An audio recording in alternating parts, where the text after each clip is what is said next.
Liturgia diária. Terceira semana da Quaresma. Primeira leitura. Leitura do segundo livro dos Reis, capítulo 5, versículos 1 a 15a. Naqueles dias, Naamã, general do exército do rei da Síria, era um homem muito estimado e considerado pelo seu senhor, pois foi por meio dele que o Senhor concedeu a vitória aos arameus. Mas esse homem, valente guerreiro, era leproso. Ora, um bando de arameus tinha saído da Síria. Tinha levado cativa uma moça do país de Israel. Ela ficou ao serviço da mulher de Naamã. Disse ela à sua senhora: "Ah, se meu senhor se apresentasse ao profeta que reside em Samaria, sem dúvida ele o livraria da lepra de que padece." Naamã foi então informar ao seu senhor: "Uma moça do país de Israel disse isto e isto." Disse-lhe o rei de Arã: "Vai, que eu enviarei uma carta ao rei de Israel." Naamã partiu, levando consigo 10 talentos de prata, 6.000 siclos de ouro e 10 mudas de roupa. E entregou ao rei de Israel a carta que dizia: "Quando receberes esta carta, saberás que eu te enviei Naamã, meu servo, para que o cures de sua lepra." O rei de Israel, tendo lido a carta, rasgou suas vestes e disse: "Sou Deus, porventura, que possa dar a morte e a vida, para que este me mande um homem para curá-lo de lepra? Vê-se bem que ele busca pretexto contra mim." Quando Eliseu, o homem de Deus, soube que o rei de Israel havia rasgado as vestes, mandou dizer-lhe: "Por que rasgastes tuas vestes? Que ele venha a mim, para que saibas que há um profeta em Israel." Então Naamã chegou com seus cavalos e carros e parou à porta da casa de Eliseu. Eliseu mandou um mensageiro para lhe dizer: "Vai, lava-te 7 vezes no Jordão, e tua carne será curada e ficarás limpo." Naamã, irritado, foi-se embora, dizendo: "Eu pensava que ele sairia para me receber e que, de pé, invocaria o nome do Senhor, seu Deus, e que tocaria com sua mão o lugar da lepra e me curaria. Será que os rios de Damasco, o Abana e o Farfar não são melhores do que todas as águas de Israel, para eu me banhar nelas e ficar limpo?" Deu meia volta e partiu indignado. Mas seus servos aproximaram-se dele e disseram-lhe: "Senhor, se o profeta te mandasse fazer uma coisa difícil, não a terias feito? Quanto mais agora que ele te disse: lava-te e ficarás limpo." Então ele desceu e mergulhou 7 vezes no Jordão, conforme o homem de Deus tinha mandado. A sua carne tornou-se semelhante à de uma criancinha, e ele ficou purificado. Em seguida, voltou com toda a sua comitiva para junto do homem de Deus. Ao chegar, apresentou-se diante dele e disse: "Agora estou convencido de que não há outro Deus em toda a terra, senão o que há em Israel." Palavra do Senhor. Salmo responsorial. Salmos número 41 e 42. Minha alma tem sede de Deus, do Deus vivo. E quando verei a face de Deus? Assim como a corça suspira pelas águas correntes, suspira igualmente minha alma por vós, ó meu Deus. A minha alma tem sede de Deus e deseja o Deus vivo. Quando terei a alegria de ver a face de Deus? Enviai vossa luz, vossa verdade, elas serão o meu guia, que me levem ao vosso monte santo, até a vossa morada. Então irei aos altares do Senhor, Deus da minha alegria. Vosso louvor cantarei, ao som da harpa, meu Senhor e meu Deus. Santo do Dia, São João de Deus. João Cidade Duarte nasceu no dia 8 de março de 1495 em Montemoro Novo, perto de Évora, Portugal. Seu pai era vendedor de frutas na rua.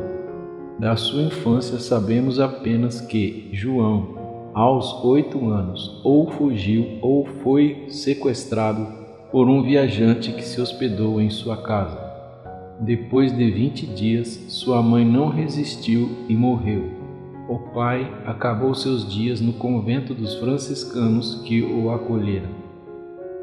Enquanto isso, João foi a pé para a Espanha rumo à cidade de Madrid, junto com mendigos e saltimbancos.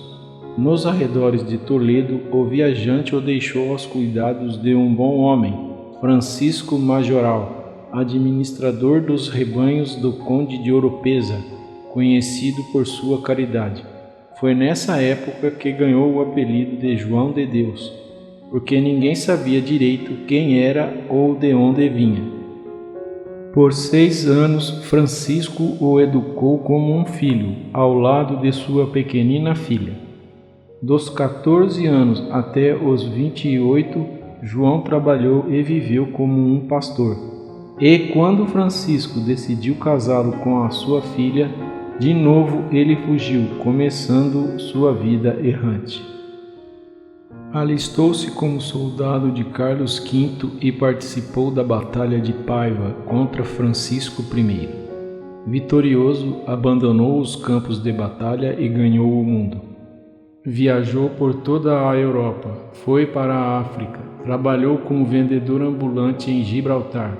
Então, qual filho pródigo, voltou à sua cidade natal, onde ninguém o reconheceu, pois os pais já tinham falecido. Novamente rumou à Espanha, onde abriu uma livraria em Gibraltar. Nessa cidade, em 1538, depois de ter ouvido um inflamado sermão proferido por João d'Ávila, que a Igreja também canonizou, arrependido dos seus pecados e tocado pela graça, saiu correndo da igreja e gritou: "Misericórdia, Senhor, misericórdia!" Todos riram dele, mas João de Deus não se importou. Distribuiu todos os seus bens aos pobres e começou a fazer rigorosas penitências. Tomado por louco, foi internado num hospital psiquiátrico, onde foi tratado desumanamente. Depois de ter experimentado todas as crueldades que aí se praticavam e orientado por João d'Ávila, decidiu fundar uma casa hospitalar para tratar os loucos. Criou assim uma nova ordem religiosa, a dos Irmãos Hospitaleiros. Ao todo foram mais de 80 casas hospitalares fundadas, para abrigar loucos e doentes terminais. Para cuidar deles, usava um processo todo seu, sendo considerado o precursor do método psicanalítico e psicossomático inventado 4 séculos depois por Freud e seus discípulos. João de Deus, que nunca se formou em medicina, curava os doentes mentais, utilizando a fé e sua própria experiência. Partia do princípio de que, curando a alma, meio caminho havia sido trilhado para curar o corpo. Ele sentia a dualidade da situação do doente, por tê-la vivenciado dessa maneira. João de Deus sentia-se pertencer ao mundo dos loucos e ao mundo dos pecadores e indignos, e por isso se motivou a trabalhar na dignificação, reabilitação e inserção de ambas as categorias. Um modelo de empatia e convicções profundas tão em falta que várias instituições seguiram sua orientação nesse sentido, tempos depois e ainda hoje. Depois, João de Deus e seus discípulos passaram a atender todos os tipos de enfermos. Seu mote era: "Fazei o bem, irmãos, para o bem de vós mesmos." Ele morreu no mesmo dia em que nasceu, aos 55 anos, no dia 8 de março de 1550. Foi canonizado pelo Papa Leão XIII, que o proclamou padroeiro dos hospitais, dos doentes e de todos aqueles que trabalham pela cura dos enfermos.